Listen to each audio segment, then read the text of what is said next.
బీసీలకు చట్టసభల్లో 50% రిజర్వేషన్లు కల్పించే వరకు తెలంగాణ రక్షణ సేన దేశవ్యాప్తంగా బీసీ శక్తులను కలుపుకొని ఉద్యమిస్తుంది. ఓకేనా? ఓకే అంటే సపట్లు కొట్టాలి. మహాత్మా జ్యోతిబా పూలే, సావిత్రిబాయి పూలే దంపతులకు ఇప్పటి వరకు భారతరత్న ఇవ్వలేదు. కాబట్టి భారతరత్న ఇవ్వాలని ఈ సభ తీర్మానం చేస్తుంది. ఇవ్వాలనా వద్దా? మరి సపట్లు కొట్టరేమే. అదేవిధంగా ప్రొఫెసర్ జయశంకర్ సార్ విగ్రహాన్ని ట్యాంక్ బండ్ పై ఏర్పాటు చేయాలి, ఆయనకు పద్మభూషణ్ ఇవ్వాలని కోరుతూ తెలంగాణ ప్రభుత్వం కేంద్రానికి లేఖ రాయాలని డిమాండ్ చేస్తూ ఉన్నాం.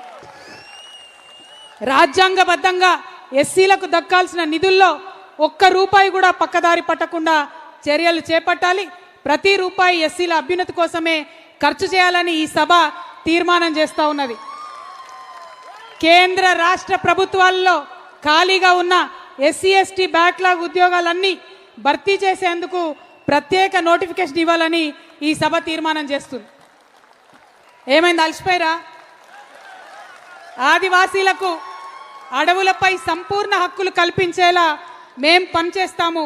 మైదాన ప్రాంత గిరిజనులకు అభివృద్ధి ఫలాలు దక్కేలా మా పార్టీ తీర్మానం చేస్తుందని మీ అందరికి కూడా మాట ఇస్తూ ఉన్నాం. డీలిమిటేషన్తో సంబంధం లేకుండా చట్టసభల్లో మహిళలకు 33% రిజర్వేషన్లు కల్పిస్తూ పార్లమెంట్ ఉభయ సభల్లో బిల్లు పెట్టి ఆమోదం తెలపాలని ఈ సభ తీర్మానం చేస్తుంది. ముస్లింలకు ఆర్థిక స్వావలంబన, రాజకీయ ప్రాతినిధ్యంతో పాటు వక్ఫ్ భూముల రక్షణ చట్టం తేవాలని తీర్మానం చేస్తూ ఉన్నాం. క్రిస్టియన్లకు ఆర్థిక స్వావలంబన, రాజకీయ సమప్రాతినిధ్యం కోసం ఈ సభ తీర్మానం చేస్తున్నది.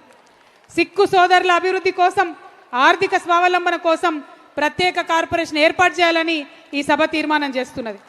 ట్రాన్స్జెండర్ల అభివృద్ధి కోసం, స్వావలంబన కోసం ప్రత్యేక కార్పొరేషన్ ఏర్పాటు చేయాలని ఈ సభ తీర్మానం చేస్తున్నది.